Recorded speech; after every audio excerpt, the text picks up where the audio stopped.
আসসালামু আলাইকুম। আজকে আমাদের ইফতারের আয়োজন এবং ইফতারের মেহমান হিসেবে এসেছেন আমার ছোট চাচা এবং আমার কাজিন এক চাচাতো ভাই, এই যে ফয়সাল, আর আমার খালাতো ভাই একজন আছেন, উনিও সবসময় আমার সাথে জয়েন করেন। এবং ইফতারের যে কারিগর, উনি দুঃখজনক সত্য সে গ্রামের বাড়িতে আছেন। এবং ন্যাচারাল ইফতারের যে আয়োজনগুলো করা হয়, ওই দৈনন্দিন যে খাবারগুলো খাওয়া হয়, এই যে সাথে আছে খালি, তারপর হচ্ছে খেজুর।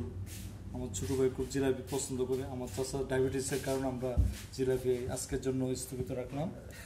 এই সব কিছু মিলে আলহামদুলিল্লাহ এবং সুন্দর একটা পরিবেশের সাথে আমরা এই মুহূর্তটা হয়তো কখনো আসতেও পারে জীবনে, আবার নাও আসতে পারে। এরকম একটা মুহূর্ত কাটিয়েছিলাম এক জায়গা চাচা চাচিকে নিয়ে। আজ মনে হয় আবার ওই জায়গা কখন ফিরে যাব তাও জানি না, তো স্মৃতি হিসাবে রইল।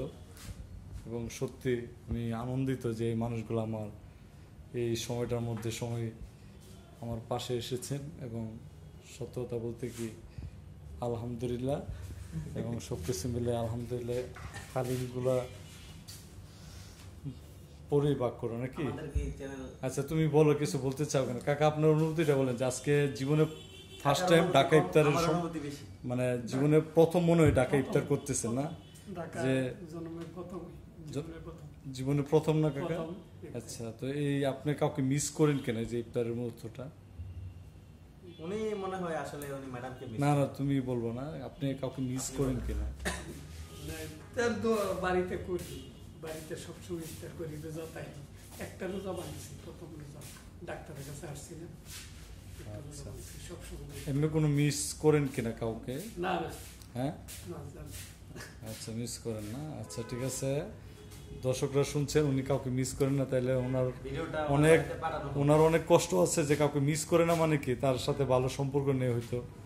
তা যাই হোক, আমি চাই সুন্দর একটা জীবন ফিরে পাক আমার চাচা এবং আমার ভাই।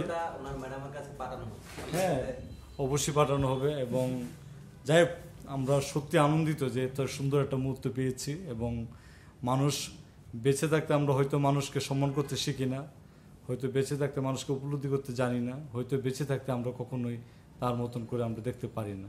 আমরা চাই প্রত্যেকটা মানুষকে সুপার হিরো হিসাবে দেখার জন্য। প্রত্যেকটা মানুষই গুরুত্বপূর্ণ তার পরিবারের কাছে, তার নিজের কাছে। এবং ভালো থাকবেন, সুস্থ থাকবেন এবং সবার প্রতি যত্ন রাখবেন। আল্লাহ হাফেজ। ভাইয়া, তৈরি করো, শেষ।